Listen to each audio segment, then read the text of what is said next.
आज की राष्ट्रीय खबरें। 1. चंद्रयान-3 मिशन सफलतापूर्वक लॉन्च। भारतीय अंतरिक्ष अनुसंधान संगठन इसरो ने श्रीहरिकोटा से चंद्रयान-3 को सफलतापूर्वक लॉन्च किया। चंद्रमा के दक्षिणी ध्रुव पर उतरने का लक्ष्य है। केतेकल वलंकियतु इसरो। 2. मणिपुर हिंसा पर संसद में हंगामा। मणिपुर में जारी हिंसा को लेकर संसद में विपक्षी दलों ने सरकार के खिलाफ विरोध प्रदर्शन किया। गृह मंत्री अमित शाह ने शांति बनाए रखने की अपील की। केतेकल वलंकियतु एनडीटीवी। 3. यमुना नदी में जलस्तर खतरे के निशान से ऊपर। दिल्ली में यमुना नदी का जलस्तर खतरे के निशान से ऊपर पहुंच गया। निचले इलाकों में रहने वाले लोगों को सुरक्षित स्थानों पर पहुंचाया गया। केतेकल वलंकियतु आज तक। 4. जीएसटी परिषद की बैठक में कई अहम फैसले। जीएसटी परिषद की बैठक में ऑनलाइन गेमिंग और कैसीनो पर 28% टैक्स लगाने का फैसला किया गया। कुछ वस्तुओं और सेवाओं पर जीएसटी दरों में बदलाव किया गया। केतेकल वलंकियतु बिजनेस स्टैंडर्ड। 5. भारत ने पाकिस्तान को हराकर इमर्जिंग एशिया कप जीता। भारतीय क्रिकेट टीम ने पाकिस्तान को हराकर इमर्जिंग एशिया कप का खिताब जीता। युवा खिलाड़ियों ने शानदार प्रदर्शन किया। केतेकल वलंकियतु ESPN क्रिकइन्फो। 6. राष्ट्रपति द्रौपदी मुर्मू ने भूमि सम्मान पुरस्कार प्रदान किए। राष्ट्रपति द्रौपदी मुर्मू ने डिजिटल इंडिया भूमि अभिलेख आधुनिकीकरण कार्यक्रम के तहत उत्कृष्ट प्रदर्शन करने वाले राज्यों और जिलों को भूमि सम्मान पुरस्कार प्रदान किए।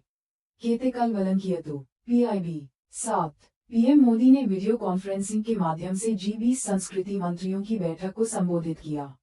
प्रधानमंत्री नरेंद्र मोदी ने वीडियो कॉन्फ्रेंसिंग के माध्यम से G20 संस्कृति मंत्रियों की बैठक को संबोधित किया। सांस्कृतिक विरासत को संरक्षित करने पर जोर दिया। केतेकल वलंकियतु PM इंडिया। 8. दिल्ली में वायु गुणवत्ता खराब श्रेणी में।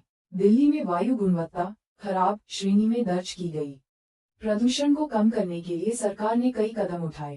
केतेकल वलंकियतु टाइम्स ऑफ इंडिया। 9. कर्नाटक में भारी बारिश से बाढ़ की स्थिति। कर्नाटक में भारी बारिश के कारण कई जिलों में बाढ़ की स्थिति उत्पन्न हो गई। लोगों को सुरक्षित स्थानों पर पहुंचाया गया।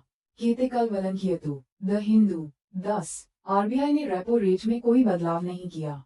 भारतीय रिजर्व बैंक RBI ने रेपो रेट को 6.5% पर बरकरार रखा। महंगाई को नियंत्रित करने पर ध्यान केंद्रित किया गया। केतेकल वलंकियतु लाइव मिंट। 11. शेयर बाजार में तेजी। भारतीय शेयर बाजार में आज तेजी देखी गई। सेंसेक्स और निफ्टी दोनों में उछाल आया। केतेकल वलंकियतु इकोनॉमिक टाइम्स। 12. देश में कोरोना के मामलों में मामूली वृद्धि। भारत में कोरोना वायरस के मामलों में मामूली वृद्धि दर्ज की गई। लोगों को सावधानी बरतने की सलाह दी गई। केतेकल वलंकियतु इंडिया टुडे। 13. केंद्र सरकार ने राज्यों को आपदा प्रबंधन कोष जारी किया। केंद्र सरकार ने राज्यों को आपदा प्रबंधन कोष के तहत 6,194 करोड़ रुपए जारी किए। बाढ़ और अन्य आपदाओं से निपटने में मदद मिलेगी। केतेकल वलंकियतु DD न्यूज। 14. भारत और फ्रांस के बीच रक्षा सहयोग पर समझौता। भारत और फ्रांस ने रक्षा सहयोग को बढ़ावा देने के लिए एक समझौते पर हस्ताक्षर किए। सैन्य उपकरणों के उत्पादन में सहयोग किया जाएगा। केतेकल वलंकियतु द ट्रिब्यून। 15. ज्ञानवापी मस्जिद मामले में ASI सर्वेक्षण जारी। वाराणसी में ज्ञानवापी मस्जिद परिसर में भारतीय पुरातत्व सर्वेक्षण ASI का सर्वेक्षण जारी है। अदालत के आदेशानुसार वैज्ञानिक जांच की जा रही है। केतेकल वलंकियतु ABP न्यूज। ऐसे ही दैनिक समाचार जानने के लिए लाइक, शेयर, सब्सक्राइब और कमेंट इसे करें।